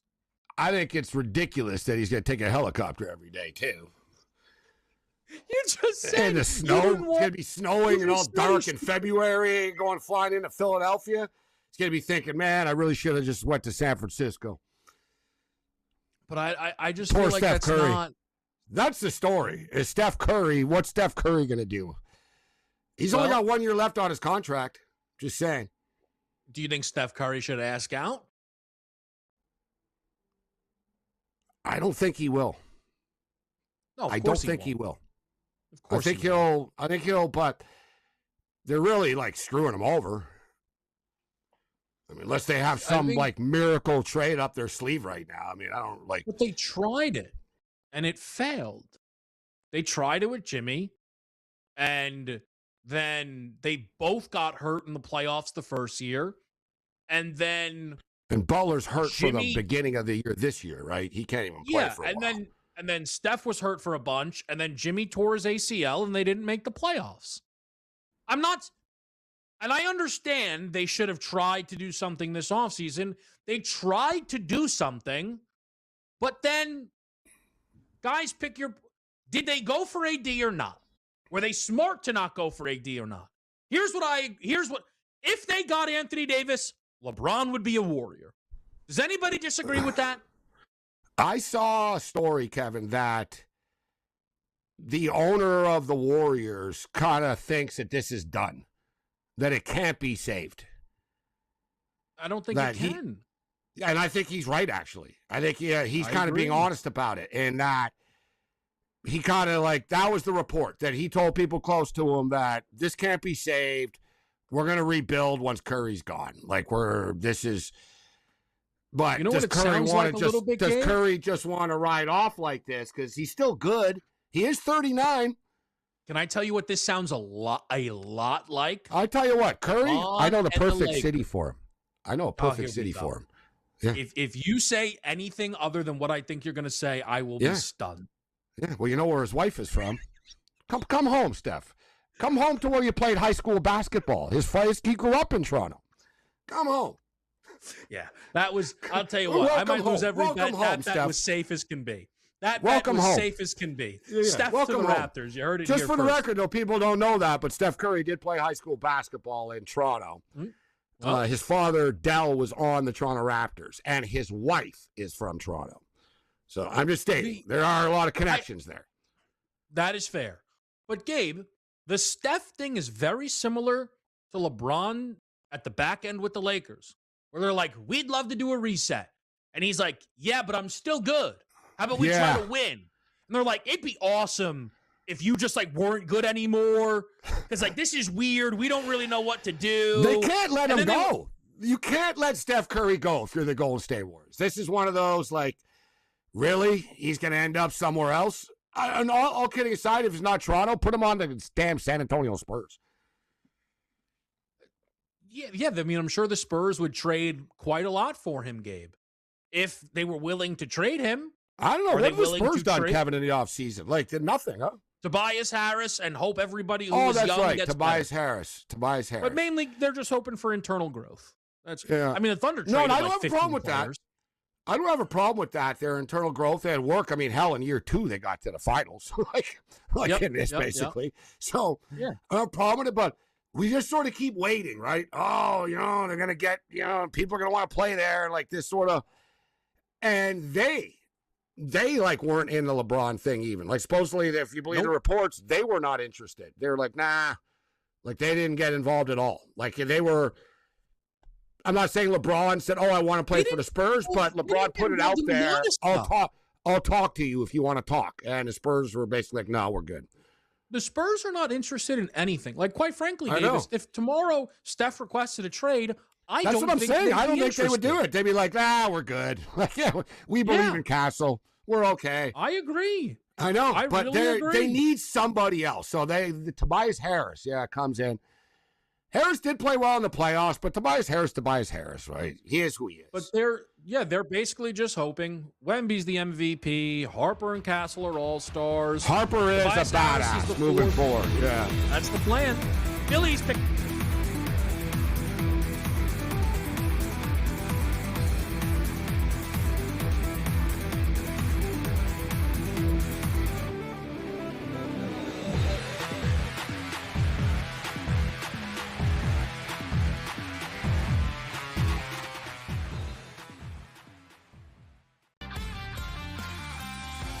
They come in a lot more better prepared to play than say we did, having to learn some of the things that we learned coming into the NFL that we weren't learning in college. A lot of these kids are getting quarterback coaches, as far back as junior high school and all the way through high school into college. So I think the position is a lot more stronger than it's ever been. Outspoken with Dan Cilio, only on SportsGrid. Atlanta should be the team to step up and secure him. Yeah, Atlanta's really interesting because they're much further down the list at only 8% right now on Kalshi, but this is a team that has constantly come up in terms of GMs thinking, or the reports suggesting that GMs are thinking that Atlanta Braves are the dark horse team to kind of swoop in there and get Scoogle, and that's going to be something that we should pay attention to. Pro Baseball Today, only on SportsGrid. Wembanyama goes to the park and plays chess against people. Like, I saw him come in with a book today. Yeah. He walked in with a book, Kevin. He had a bunch of books in his hand. I was thinking to myself, I'm like, he's the only NBA player that actually walks in with a book that actually read it. Yeah. It's a good take. Yeah. Shot of LeBron. Listen, I couldn't help I it. knew that I was trying to cut you off before you said the name. In-game live, only on SportsGrid.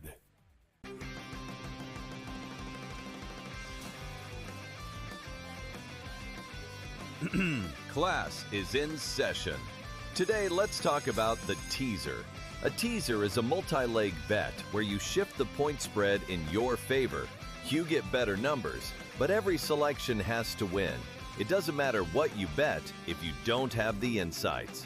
Tune into SportsGrid and get ahead of the class.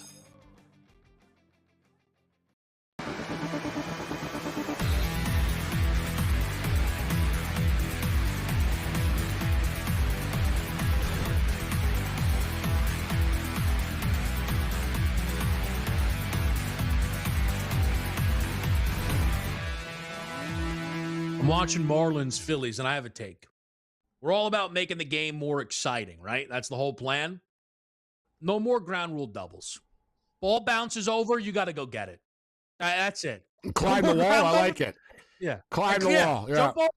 Yeah, better athletes in the outfield. I think it would, be exciting for the game. I just got robbed. I got robbed. We were supposed to get now. Did they end up getting the runs back? Yeah, they did. But I don't like when a ground rule double is harmful. That doesn't feel right to me, Gabe. I don't mind the added rule, climb the wall. There's a couple of things. You want to make it more entertaining, let the runners keep their bats when they run. There's a couple of things you could do along the way. But how about those Chicago White Sox putting an early 3 spot up, Kevin, on the Yankees? Yeah.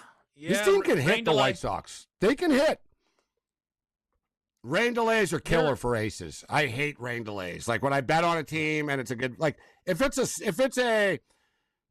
a whatever average journeyman or it's just some dude pitching, I don't care. It doesn't, it's not the same, right? But when you talk about like ace type guys, they don't like being taken out of the routine, man. They warmed up already. It's like you got to warm up again.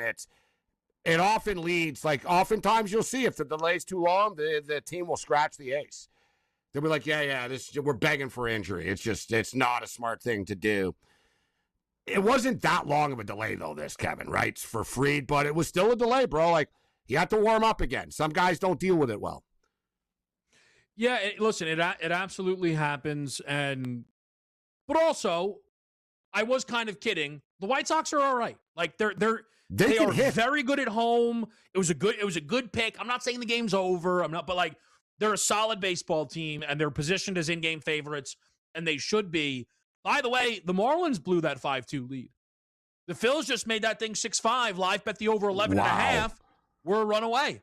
So Philadelphia now have really opened this game up here. Speaking of in-game totals, total is like 14.5 now. What do you think of the total of that Red Sox game tonight? Red Sox could put a crooked number up tonight.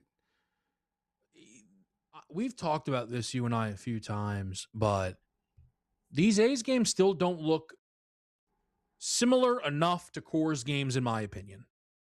It just always feels like the total should be Red Sox been smoking the ball. Than they actually are. Let me look at what the... It is up to 10 actually now. So it's come up. It was 9.5 earlier in the day, so it is 10 right now. So the betting market has started to sort of move the number a little bit as we get closer. We don't start until 9:40 Eastern time, but Boston on the road in Sacramento tonight. But I want to make a point, okay?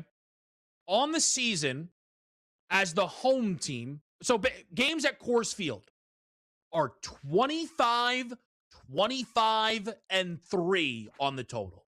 They because know how the to numbers put are so Field. adjusted. So adjusted, yep. In Sacramento, they're the best over team in baseball. 28, 14, and 2. Like, you would think they'd be aware of it. They'd correct it. Like, no, not at all, guys. They're the best over team in baseball. And is it because the A's have the best offense in the league, Gabe? Certainly not. That's not what it is. It's the location. Yeah. It's the geographical location. They don't adjust it. This is why, like, it's a bad idea to put a team in Salt Lake. Like, there's been talk about a potential, like, baseball expansion. Nashville comes up a lot. Vancouver actually wants to put a bid in. What's going to happen with Vegas, though? Didn't they pop over to Vegas for 2 games, and the games had, like, 30 runs in it? Yeah, it was an absolute, like, abomination, bro. The games took, like, 5 hours. It was, like it's insane. What are we doing? I live in Vegas. it. I know. The like? Pacific Coast League guys, look at the scores of Pacific Coast League games. Like, you'll see pitchers, like, making their debut, like, on the Angels or whatever, like, teams that their farm teams are in the Pacific Coast League. You'd be like, oh, yeah, he's had a great year in AAA this year. His ERA is 5.88. You're like, great year. Yeah. And it's like, well, you know, to be honest, like, the scores are, like, 19-16. Like, you know what I'm saying? Yeah, like, 15, what are you going to do? 14. You're in Reno. You're in Salt Lake. You throw the ball, bro. If someone hits it, it's gone. It's gone. Like, the altitude. It's like hitting a golf ball there. It goes further. Like, it's gosh. Like, you know, Sacramento, and it's a smaller stadium to begin with, and you're in the freaking desert. The ball flies. How many games did they play in Vegas this year? Was this a 6-game run? I thought it was 3. If I have this right, Gabe, the scores were 15-14, 7-5, 4-3, 6-4, 7-5, 23-9. So one game didn't get to double digits. 4 of the 6 had 12 or more runs. And then you had a game with 29 runs and a game with 32 runs. Goodness me. It'll be interesting to see. They're going to have a dome there in Vegas, right? It's going to be retractable or whatnot. You know what I'm saying? So they can go both ways. But will it be climate control or is it going to be a launching pad? You know what I'm saying? Like, yeah. Because if it doesn't, it's not outdoors, but I don't know, the air's the same. Like, you know what I'm saying? Like, you put like a wall up, like, you're still in the desert. Like, it's still, the ball is still, like, it's still the same air, unless you crank, like, air conditioning in the stadium, but you can't do it enough that it's going to create a wind. So I'm curious about that. I'm going to look into that. Like, it's going to be climate controlled or not. It's going to be a launching pad there, Kevin. I mean, like, you're in the middle of the desert. It's going to break Barry Bonds' record? I assume they'll compensate with the dimensions. Oh, that's interesting. Are those the guys in the back, I don't know the dimensions at the park yet. They're still the dimensions. They might have it, right? Like, the park has to be closer to done than not if they're playing there next year. No, it's not. Is it next year they're playing? No, I think it's 2 years still. Is it 2 years away still? Yeah. I don't think it's next year. It's 2 years. Okay. The stadium is coming along, though. It is coming along. But I want you to imagine this. They are building it like 24/7 type of deal. It is coming along. 6 years from now, some kid on the A's, 80 home runs. Yeah. Think about how look, it didn't happen in Colorado, though. But what do they do, though? They started with those humidifier things. Remember, and the Yankees, by the way, trade for Rockies nonstop. The Yankees still fall for it. They're like the only team in baseball. But like, I got to tell you, man, this Ryan McMahon swings a decent bat. Whoops. Like, that's why my man Larry Walker was never fair when people said, "Oh, well, he played in Colorado." If you look at his road numbers, they were just as good as they were, of course, right? But yeah, nobody's like set. You're right, though. They haven't had, but they used to have good players. Colorado. They're another good example, Kevin, of a team that's bad that makes money, bro. They have like the 7th best attendance in baseball. I don't know how. I know how. Their beers are like $5 to get in. $3 there. Yeah. It's cheap for tickets, and the beer it's like really cheap. And so people go to see the visiting teams and stuff, but like they literally get like 33,000 people a game there. It's pretty crazy. And they're terrible. It is, and they make a ton of money. Their owner just keeps all the money. Well, yeah, because like you said, it's a great place to go see a game. You think your team's going to win? Little vacation, not too expensive. Go check out the Colorado area. Why not? Yeah, and if you're a local, you go and bet against them. Like, I know a lot of people that do that in Denver. They're like, yeah, we love going to Rocky games. $60, you sit behind home plate and bet against them. Exactly. Hey, like, if it's not, again, think about how tough it is to get to a Dodger game, right? And obviously, I'd be like, it's probably not that tough to get Dodgers, to a Rocky you want to game, sit behind home plate, Kevin, even the regular season. It's going to cost you $700, $1,000. Yeah. I'm talking like first, second row. Rockies, you'd be like, oh, my favorite team's coming. Whatever, dude, $80, and you're like sitting in the front row of the dugout. Like, your feet's up on the dugout type thing. You slip him a 20, you might play third base for a half in there. We'll take a quick break. I want some TBT updates on the other side.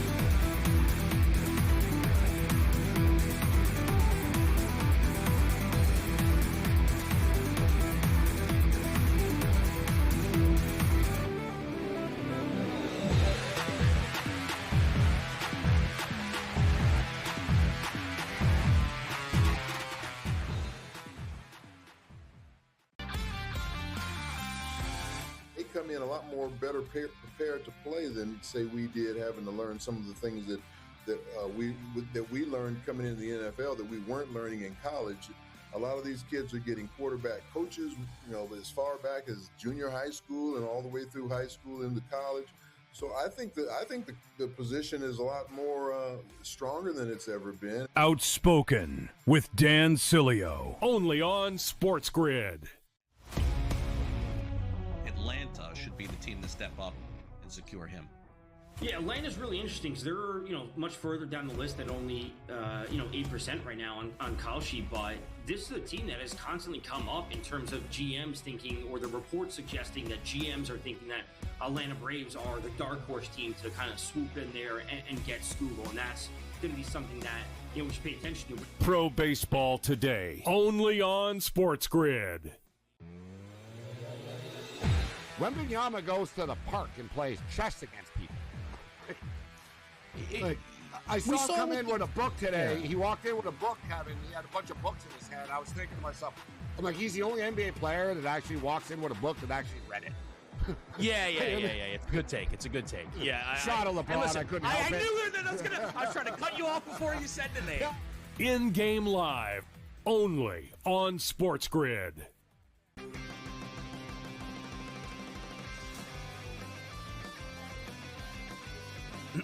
Class is in session. Today, let's talk about the teaser. A teaser is a multi-leg bet where you shift the point spread in your favor. You get better numbers, but every selection has to win. It doesn't matter what you bet if you don't have the insights. Tune into SportsGrid and get ahead of the class.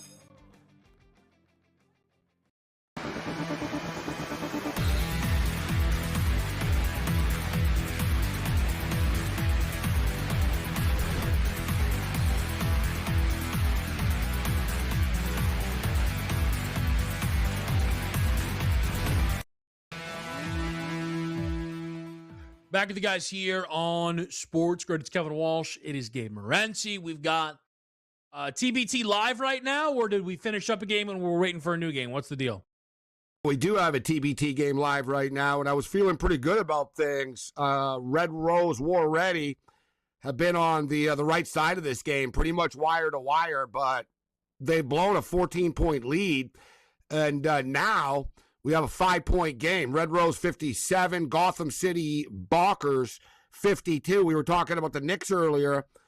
These guys are like their logos, like the Knicks logo. These guys, so like they're playing into it, their colors and all that. So we'll see if that New York magic can continue here. But Red Rose War Ready with the 57-52 lead. The clock has been shut off. Target score for the win 65. 60. So okay. First one to 65 wins, and Red Rose up 57-52. We're on Red Rose here on the money line. We gave the pick to start the show. But you've seen this, Kevin. I tell you, man, teams with the lead, man, in this Elam ending, they all start taking threes. I don't know. It changes the way they play. Like it's a weird dynamic. So we'll see if they can finish the job off here. Gotham City just missed the layup, but we got a close game going on here, Kevin. Yeah, and we got Kansas versus Wichita State coming up next in about 20 minutes.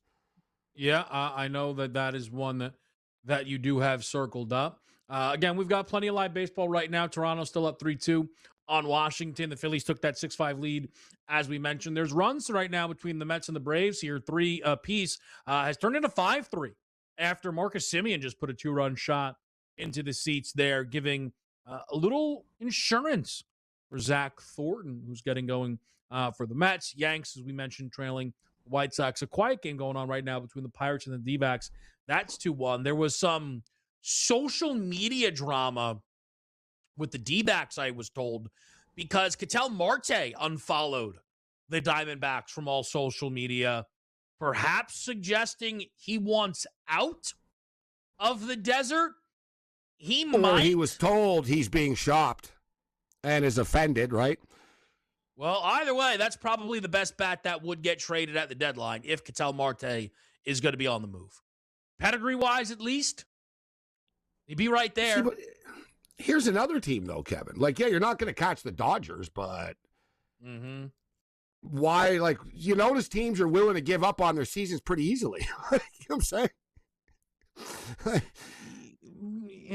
Well, listen, you got to do what you got to do. And the Arizona Diamondbacks are in the playoffs right now. They're in the playoffs. That's tough. They're in the playoffs right now. And I tell you what, I brought this up on this show or another show before, but like last year, the Dodger players are pretty honest, actually, in interviews. If you they do podcasts and stuff. I find them to be a little bit too open at times, but it is what it is.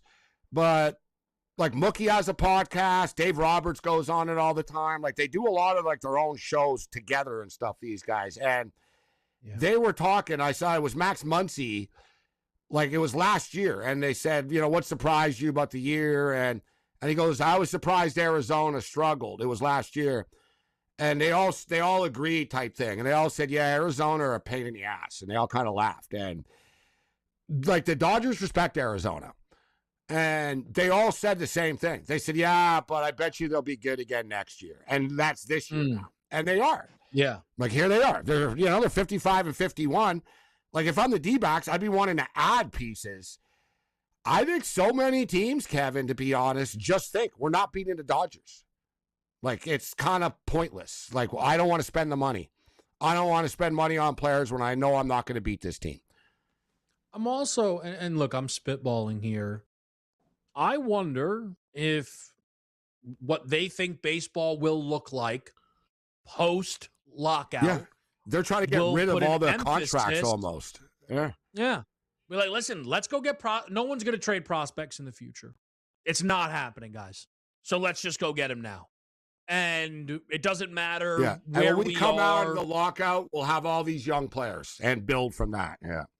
And also, the way baseball is, I'm not trying to be ridiculous.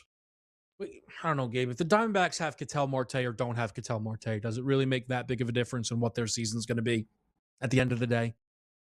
What's their season? It doesn't help. Win around? I'm not saying that's what I'm saying. Yeah, but that's what I'm saying. That it's not really a way to live, though, right? You got to be realistic. I get it, but the thing is, this was who's in the World Series, right? You have beaten the Dodgers. That year? Yeah, you beat the Dodgers in the playoffs not that long ago. 3 years ago, 4 years ago, 3, 4. Like you beat us in the playoffs, right? So as good as the Dodgers are, you get them in a 7-game series, anything can happen, right? So like I don't understand these teams just sort of like living in fear of them and like not wanting or completely just capitulating. But I understand being smart about it. The thing with the Dodgers, though, Kevin, I'll say, the times that the Dodgers lost in the playoffs in past years, they've won 2 World Series in a row. They lost to Arizona and they lost to San Diego in the playoffs. 5-game series. 5-game series. That's the difference. San Francisco won the division one of those years. Yeah. I was at the game. We played San Francisco in the playoffs, but the Dodgers didn't win the division. So they had to go through 5 games. There was a few years there the Dodgers didn't win the division. That's why I like this whole, the Dodgers are ruined baseball stuff. They've won twice, guys.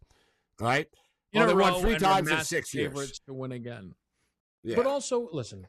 And they're hell-bent on doing it, actually. They might get Scooble before it's done, Kevin. I think the Dodgers are trolling people, and they're going to go nuclear bomb here and try to win on the way out, knowing there could be new rules on the way out, too. Let's look at the latest. They might have to let half their team go, like if they actually got the baseball got their way. They're the comfortable favorites for Scooble, Gabe. They're the comfortable favorites right now. Because they could do it if they wanted. They could do it. They could say, we have the prospects, we'll do it. And they could do it. Yeah. Now, the thing I would say is Scooble's impact for the Dodgers depends on their health. To maximize who Tariq Skubal is, you kind of need him to throw twice when you get to 7-game series. If the Dodgers are fully healthy, is anybody throwing twice? Yamamoto, Ohtani, Snell, Skubal, Glasnow. I don't know. But again, the Dodgers don't care about any of that. If everybody says they're ruining baseball, they're just going to put their foot down.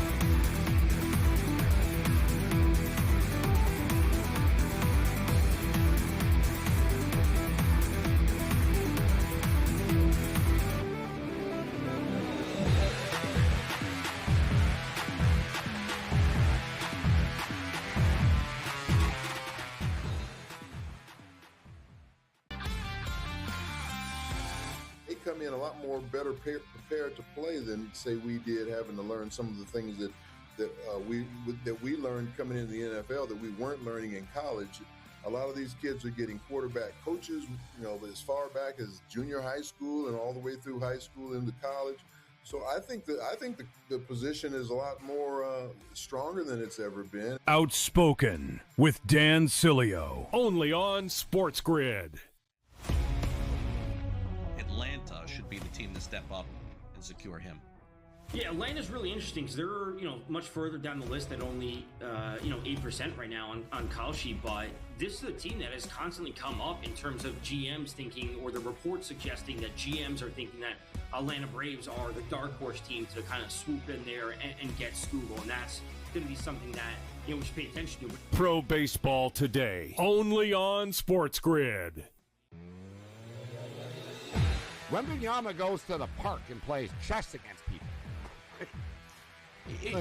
I saw him come in with a book today. Yeah. He walked in with a book, Kevin. He had a bunch of books in his hand. I was thinking to myself, I'm like, he's the only NBA player that actually walks in with a book that actually read it. Yeah. It's a good take. Yeah. Shot of LeBron. I couldn't help it. I knew that I was trying to cut you off before you said the name. In-game live, only on SportsGrid.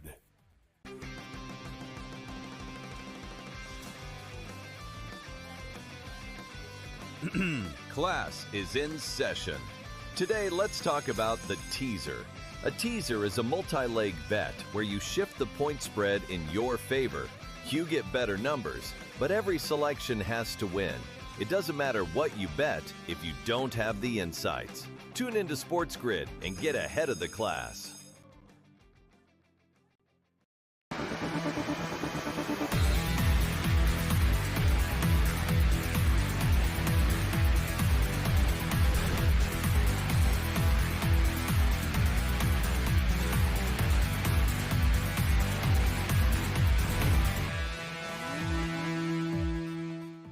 On a Monday night in July, I'll do my best to stay topical. I think we do a very good job for the most part.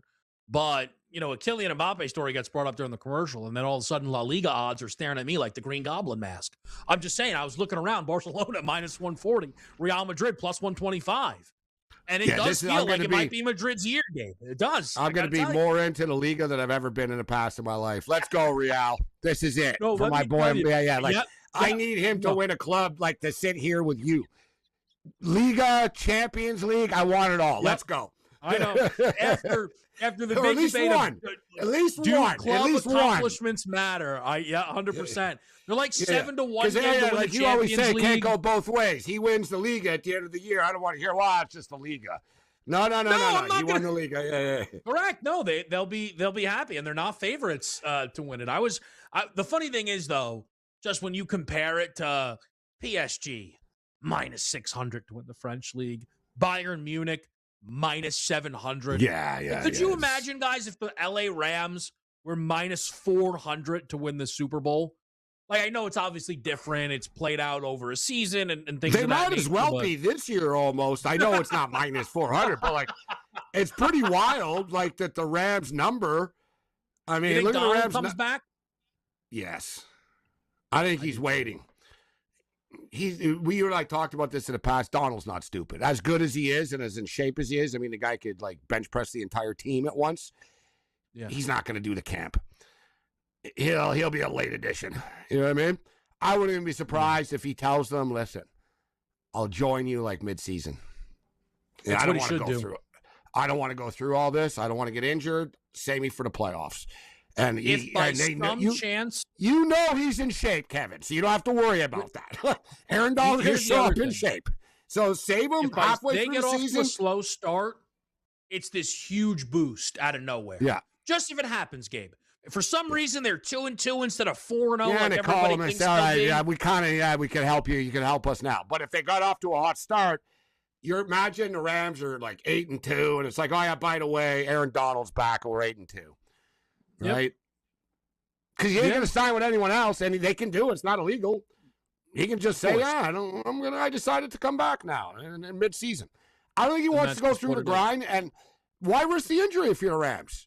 You just brought in Myles Garrett. Just say, no, man. It's almost use it at the trade deadline. All right, well, it's almost like getting a new player at the trade deadline. Oh, yeah, and we got Aaron Donald. We didn't give anything up for him. Let's be clear. But my point is, Kevin, favorites regardless. Yeah, but what a drop-off, guys. The Rams are plus 550, and then the next team is the Bills at 10-1, the Ravens at 10-1, the Seahawks 11-1, the Chiefs 16-1, Mahomes is going to be good to go. Chargers are 16-1, Patriots are 16-1. There's a big drop-off after the Rams. They're overwhelming favorites. Yeah, they are. A lot of people thought they were the best team in football last year. Obviously, they weren't, but they were one of the best teams in football. Here's what I know that every quarterback, Kevin, I know that every team is a quarterback injury away, but they kind of really are. There's a lot riding on the shoulders of an old Matt Stafford. Not every team had a quarterback that last year people thought was going to need back surgery coming into this season. So it's, of course, valid to mention it with Stafford. Here's the other thing. Who are the three best players on the Rams? Stafford, Puka Nacua, Myles Garrett. Every single one of them is coming off of the best year of their career. Guys, you don't usually have the best year of your career, and then the next year, it's even better. That's just not normally how things work. We saw that. Yeah, Saquon had that great year. Yeah, it happens all the time. Myles, you think Myles Garrett's going to reset the sack record? They're really good, the Rams. I know it's going to dispute this, but so are the Seattle Seahawks. They're Super Bowl champions, right? So are the Detroit Lions. Yeah, the Detroit Lions. To me, I think the Chicago Bears are dangerous. The Eagles are dangerous. The Rams are good, but you get into the playoffs, and so are everybody else. The Rams, to me, aren't some, super lock. Oh, yeah, the Rams are winning. People have kind of anointed this, that they are the team to beat and all this. Oftentimes, those teams to beat don't win in the NFL as well, right? It looks so good on paper. Now, listen, they did win the Super Bowl the last time it was in L.A., right? We can't dispute this. All right, I see we're up against it already. My God, Kevin, this is hard. 64-63 right now. 64-63, target score 65. Oh, my God, and Gotham City just blocked it. Oh, and missed the layup. For Yeah, give me Kansas plus 4.5. Give me, Grade. And they missed. Kansas 4.5. This is See you insane. tomorrow back here on In Game Live. Oh!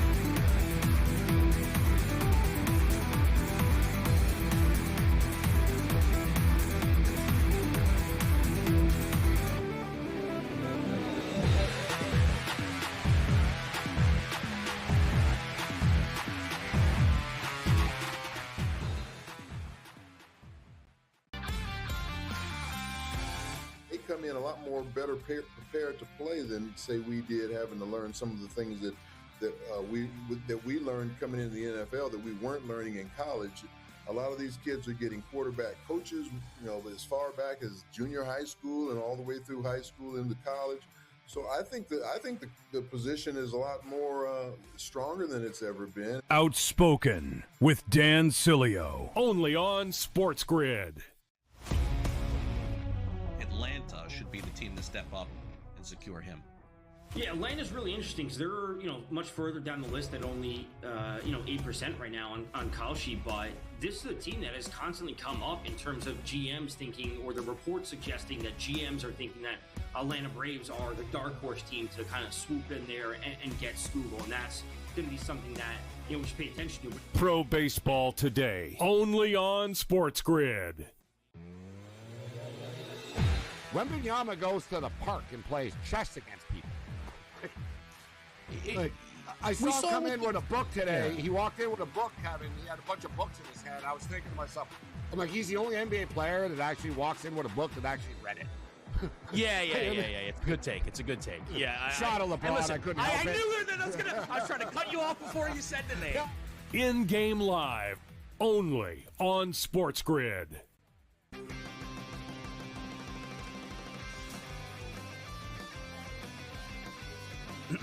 Class is in session. Today, let's talk about the teaser. A teaser is a multi-leg bet where you shift the point spread in your favor. You get better numbers, but every selection has to win. It doesn't matter what you bet if you don't have the insights. Tune into SportsGrid and get ahead of the class. A bare knuckle fighting championship, the oldest and